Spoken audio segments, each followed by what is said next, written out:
You're feeling a little tired today. You're not alone. We have to jump an hour ahead for that daylight saving time. But don't worry, you actually have permission, if not doctor's orders, to take a nap today. It's National Napping Day, and here to talk about, making the most of this opportunity and, trying to adjust the sleep schedule is Mercyhurst University professor, Dr. Amy Parente. Good morning, doctor. Thanks so much for stopping by this morning. Of course. I want to know from your perspective, how much of the daylight savings time kind of anxiety is in our heads and how much of it is, chemical in nature? Oh, it's real. One of the most important cues for us sleeping is timing, and it's related to the sun exposure that we have. So when we sort of alter how quickly we are exposed to sunlight, that affects our melatonin production.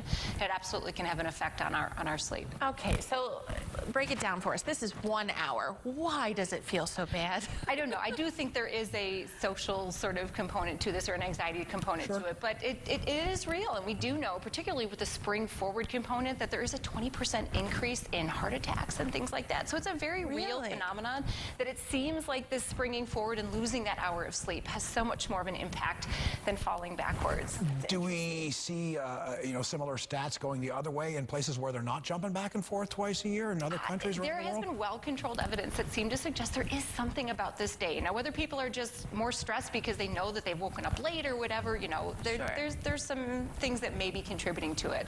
But, more important is probably the fact that we adjust our sleep schedule by more than an hour on, a daily or weekly basis. We call this social jet lag, where people make the choice to say it's the weekend. I'm going to stay up much later and sleep in much later. And people don't seem to have as much of an effect from that, but social jet lag is a very real thing. That's interesting. So what do we do? How do we make sure that we are healthy and taking care of ourselves? So I like to say that there's the 5 T's of sleep. Timing is the first one, so trying to make sure that you go to bed and get up about the same time every day.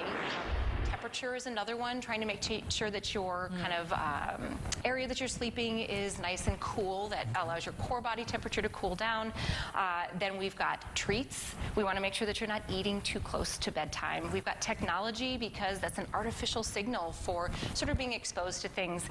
And then we have treatment, and that's sort of making sure that there may be something that's physiologically going on that could be contributing to poor sleep. Any idea on how long it can take us to kind of make that adjustment? Is it going to be a day? Going to be a couple days, a week or two? Now, in reality, they say if you were to, for example, have jet lag from travel, that it's probably 1 day for every 1 hour of sort of time zone difference. So it really shouldn't take us that long to adjust, but we do seem to take longer. We know if we have children, we know that it seems to take them a while to sort of get back into a regular sleep pattern. Yeah, that's interesting, though. But if you lose a couple of hours of sleep, on a day that you just stay up too late, wake up too early, that's a couple of days to get back to normal. In theory, it should. So we should realize that if we feel not the same and we do that on the weekends, maybe that's our body trying to tell us something. Yeah. Okay. Dr. Amy Parente, Mercyhurst University professor, thanks so much for your input and your time this morning.